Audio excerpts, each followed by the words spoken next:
Good afternoon.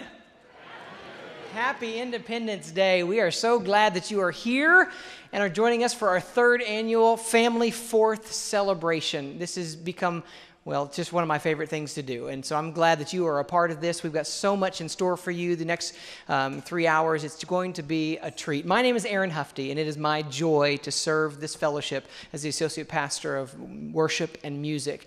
So today, we celebrate America. This idea that people can come together, that are different, that have conflicting ideas and conflicting opinions about how things should be run, and yet we are all united. And that's the joy of being a part of these United States of America. So I thought I'd do a poll before we started. So just to see that this grand experiment works, the grand experiment of America. Okay, so when I tell you, I want you to raise your hand. So if you are a Republican, a Democrat, an Independent, a Green Party, a No Party, or anything in between, raise your hand. You see, it works. America works. So that is what we're celebrating today. We are 240 years old, and don't we look good? It's a joy. We're going to sing a lot of things that you are familiar with. And here's the rules for this concert.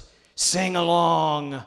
There are a couple of spots that I will turn around and really invite you to sing along. But if you know Yankee Doodle, sing.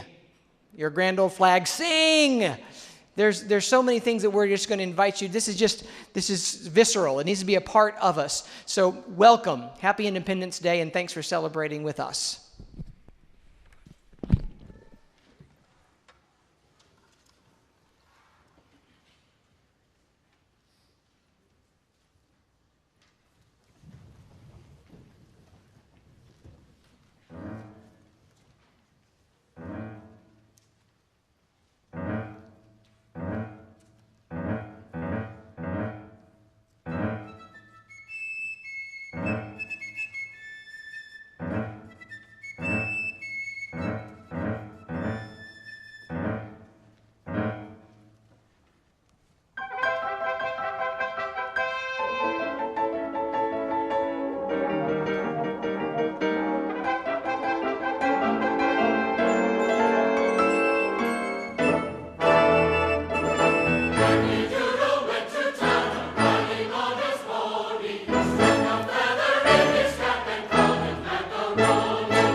up here now. Wayne, are you here? Are they here? Wayne is a pastor to our international group, and so I want to have him talk to you for a little bit. Well, it's a joy to serve a lot of folks that come here to America with very little more than the shirt on their back. But many of them over the years have become very productive part of our church and part of our community. And we've had in excess of 30 of them become U.S. citizens. I had invited some to be here tonight, but 4th of July celebration is not apparently on their radar as it is for us. So I just want to give you a little overview of what they have to do to become citizens. They are, first of all, they have to be in the U.S. for 5 years before they can apply for citizenship. And then they apply for citizenship, no felonies, have to be very good, upstanding citizens.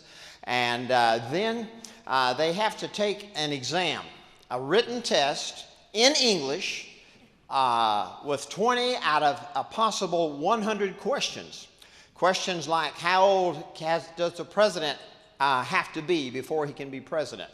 The things you learned in your civics class when you were in high school.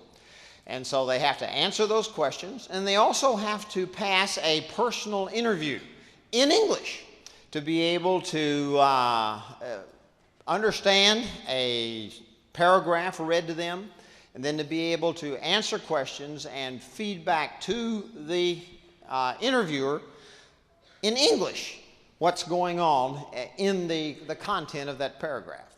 And then, when they've done that, then they are sworn in as citizens of the United States. And as I said, we've had many of them that have become citizens, and many more. We have several that have applications in right now. And so we look forward to having them join us as citizens. And one of the first things they do when they become citizens is fill out a voter registration card. The voter registration cards are available to them at the citizenship ceremony, and all of them fill them out and turn them in before they leave the citizenship ceremony. I appreciate your prayers and your support for these folks as they become productive citizens of our country. And look forward to bringing to your attention anytime. Watch Facebook. Facebook is usually where I post the citizenship ceremonies that I'm able to go to and welcome these folks to being citizens of our country. So thank you for your attention and care. So I'm really grateful for the work that we do for our international community that brings these folks here and loves them as human beings and gives them skills to be productive members of our society. So we're going to do this song. It's called I Pledge the Allegiance. And so it begins with the Pledge of Allegiance. So I want to encourage you all to stand, and we're going to do the Pledge of Allegiance. And then when you're done with the pledge, you may be seated and the song will continue. But thank you so much, Wayne, and for all your work.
in this grand idea of America, we can do exactly what we're doing today. Call our friends and our community together and just celebrate freely the gift of God, the gift that Jesus has given us through His Son and through salvation. So we just throw open these doors and say, we celebrate together.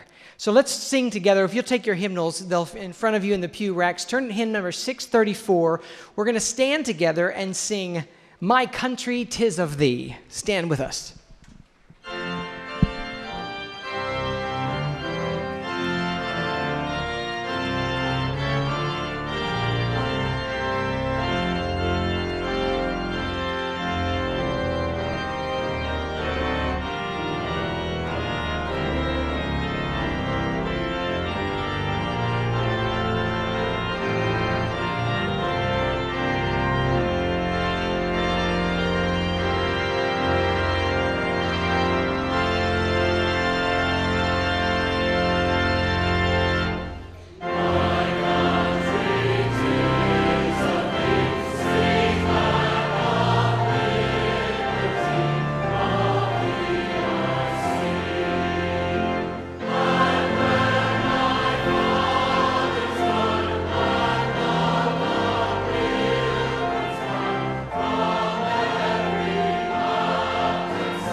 One of the things we love to do in things like this, when we have God and country together, is to celebrate some of the great hymns of our faith, hymns of the church, particularly some American hymns. And one of these we've just adopted as an American hymn.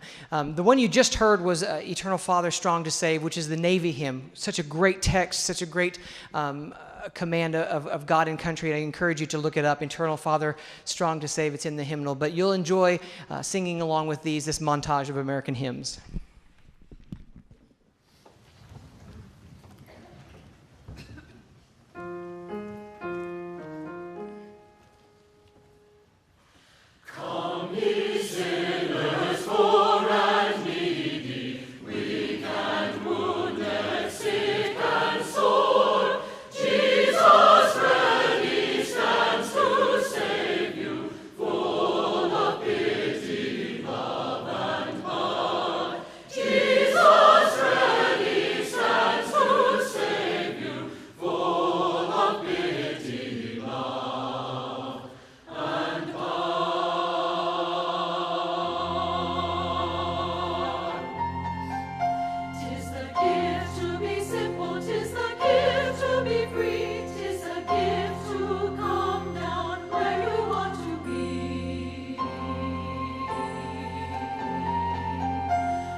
On the eve of our struggle for independence, a man who might have been one of the greatest among the founding fathers, Dr. Joseph Warren, president of the Massachusetts Congress, said to his fellow Americans, "Our country is in danger, but not to be despaired of.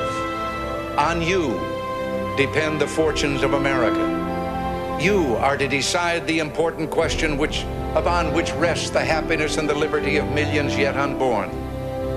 Act worthy of yourselves."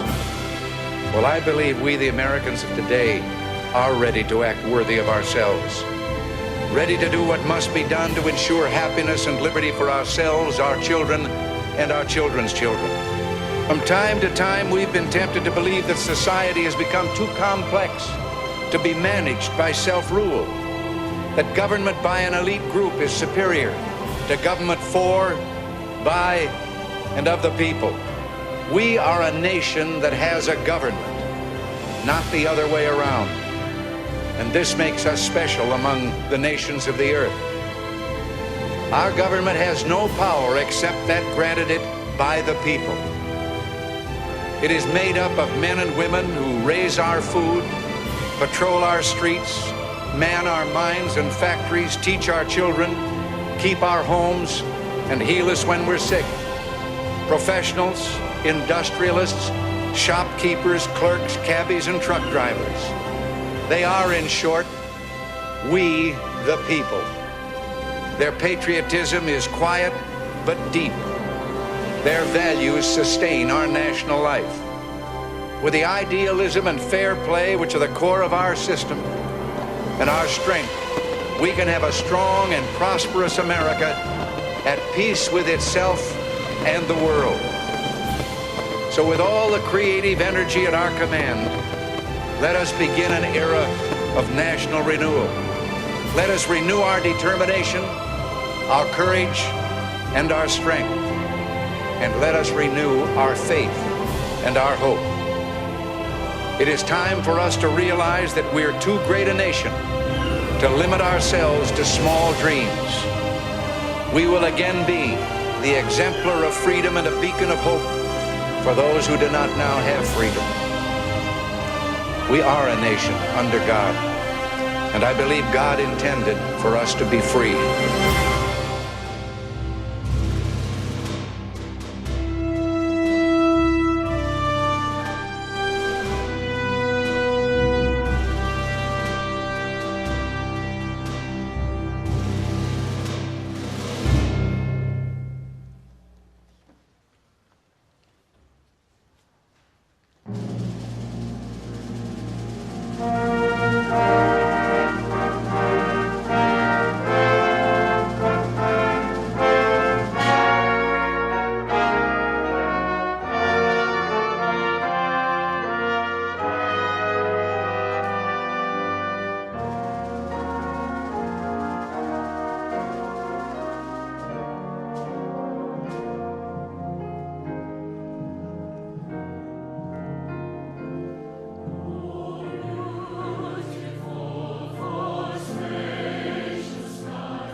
Many of our nationalistic holidays deals very specifically with the military. 4th of July is not one of those. We've got Memorial Day, we've got Veterans Day, but we would really miss the boat if we did not take a moment to think about the freedom that we have is often at the cost of human life. And defending us, sacrificing for us are those men and women who go above and beyond to serve our military. So we are very grateful, and in this city in particular, very grateful for those who have served. So this is our salute to the armed forces. When you hear your song, stand up and wave at us. We want to celebrate with you. So this is our salute to the armed forces.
I think we've got this party kicked off pretty well. Thank you so much for being a part of this. We got one more for you, and that's the Battle Hymn of the Republic. But before you do, you see the pastor running out there to get ready for the dunking booth, right? What time are you, Pastor? You're at 6 o'clock, right, Pastor? Right out in the staff lot, right, Pastor? Fabulous. You're leaving. He's leaving. There's so much to do. Our car show is in over here. Our car show is in our Broadway lot. We've got cars of every shape and size. You'll want to be there. San Antonio Fire Department is bringing an old fire engine, I think, at 6 o'clock. You want to see that and be a part of that. Of course, our dunking booth, and I'm next on the list, so after the pastor. Yeah, amen. We keep track. We have a prayer meeting for you tomorrow, those of you that throw. crafts in here throughout Unity Hall, our food fair. There's so much going on, and we just want you to be a part of it. If you find somebody with a lanyard, that means they probably have an answer if you've got a question. If you have a face that you don't know, welcome them. Go up and say hi, and if they tell you that they've been members for 40 years, just make a new friend. This is a wonderful opportunity for us to do community really well. So thank you so much. Happy Independence Day. Here's the Battle Hymn of the Republic.